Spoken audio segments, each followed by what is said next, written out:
Assalamualaikum warahmatullahi wabarakatuh.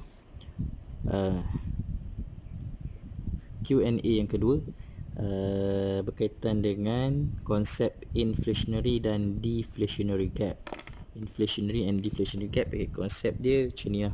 Dia bila sebut gap maksudnya jurang ataupun perbezaan daripada yang sebenarnya kita capai dengan yang kita jangkakan. Sekarang kita ambil contoh Malaysia. Contoh negara Malaysia pada tahun katakan pada tahun 2019. Okay. Pada tahun 2019 mesti akan ada ada nilai yang kita jangkakan. Berapa nilai national income yang kita estimate yang kita boleh capai kalau kita dah achieve full employment. Contoh kita kata kita achieve full employment, kalau kita dah fully utilize semua factor production, kita akan capai nilai equilibrium ataupun nilai national income pada amount 200 million katakan. Okay. Tapi bila kita kira mesti terdapat perbezaan. Okay. Jarang ataupun amat mustahil lah kan untuk kita capai nilai yang tepat seperti yang dijangkakan. So nilai yang kita terima, nilai yang kita dapat pada tahun tersebut ada dua kemungkinan. Mungkin nilai yang sebenar tu kita akan dapat Y1 bila kita kira nilai income kita, mungkin kita dapat kurang daripada nilai yang kita jangkakan ni. Contohnya kita kira kita akan dapat nilai 180 million. So berkurang lah, kita dapat kurang daripada yang kita estimate. Dan juga berkemungkinan juga kita boleh dapat lebih daripada nilai yang kita jangkakan. Kita estimate kalau full employment dapat 200 million, tapi bila kita kira nilai national income kita dapat RM 210 million. So lebih besar daripada dijangkakan. So bila wujudnya perbezaan di sini, yang sebenarnya kita dapat dengan yang kita jangkakan kita boleh capai untuk full employment, itu dinamakan gap. Okay, so kita ada inflationary and deflationary gap. So bagaimana nak membezakan dia? Kalau nilai yang kita dapat, nilai yang kita kira tu, Y yang kita kira lebih besar daripada nilai Y full employment, kita kira national income, kita dapat lebih. So sini lah situation di sini. So situation ini kita namakan dia sebagai inflationary gap.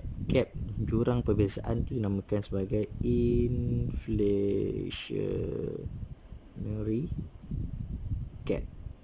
Okay. Kenapa kita namakan inflationary? Sebab kita jangkakan kita achieve full employment, maksudnya kita dah fully utilize semua FOP, labor, capital, entrepreneur, semua kita dah fully utilize, kita akan dapat 200 million. Tapi bila kita achieve lebih daripada tu, so berkemungkinan katakan mungkin berlakunya inflation, so harga barang meningkat, tapi peningkatan harga barang tu mampu dibiayai ataupun ditampung oleh consumer, oleh pengguna. So perbelanjaan seperti biasa, tapi pendapatan negara akan dapat lebih besar lah. Sebab perbelanjaan macam biasa, harga barang meningkat, so mesti income yang terdapat tu lebih besar. So jurang ni senang cerita, kita tengok kalau Y yang kita kira lebih besar daripada Y full employment, so jurang gap tu namakan inflationary gap. Dan sebaliknya, kalau nilai yang kita kira kurang daripada nilai Y full employment, so kita jangkakan 200 million, kita dapat 180 million. Okay, perbezaan dia ataupun gap tu kita namakan sebagai deflationary gap. Okay, itu saja dia punya asas dia. And then ada setengah soalan dia minta untuk sketch, untuk tunjukkan gap, inflationary and deflationary gap. Okay, untuk tunjukkan ataupun graf ni, kita akan menggunakan ADAS punya graf. So sini AD, sini Y national income, dan kedua-duanya perlu label million, RM million.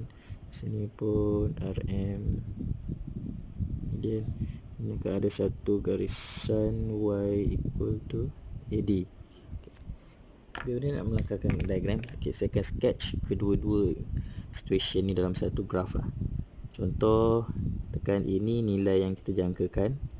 Untuk contoh kalau 3 sector, kita tulis je kat sini C plus I plus G untuk full employment. Kita akan achieve equilibrium di sini kan, sini. So sini Y full employment, nilai yang terjangkakan kita akan achieve kalau kita dah fully utilize. So ini E1 lah, tak payah label lah, E1. Okay, and then kalau kita kira-kira pendapatan negara kita, rupanya kita dapat lebih besar daripada itu. Kalau lebih besar daripada sini, maksudnya nilai Y itu akan berada di hadapan lah, nilai income yang lebih besar di sini. So bermaksud garisan C plus I plus G itu berada di atas. So dia di sini, C plus I plus G 1 katakan. So equilibriumnya di sini. So ini Y1. Okay, kalau kita dapat income yang kurang daripada full employment, maksudnya dia kurang daripada full employment, so mungkin area bawah sini. So katakan di sini C plus I plus G 2 kan, yang 2 punya.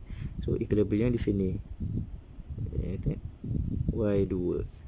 So jurangnya tu kat sini, ini yang sepatutnya yang tercapai dan ini yang sebenar yang tercapai. So ada perbezaan kan, gap. So jurang ini dinamakan sebagai inflationary gap. Okay, sini pula daripada yang sebenar tercapai kurang daripada yang dijangkakan. So dia ada jurang di sini. Perbezaan ni dinamakan sebagai deflationary gap. Kalau pula mana? Okey. Kalau nak buat graf berbeza, boleh pecahkan, buat inflationary gap satu, deflationary gap satu. Okey. Sekian. Harap membantu. Assalamualaikum.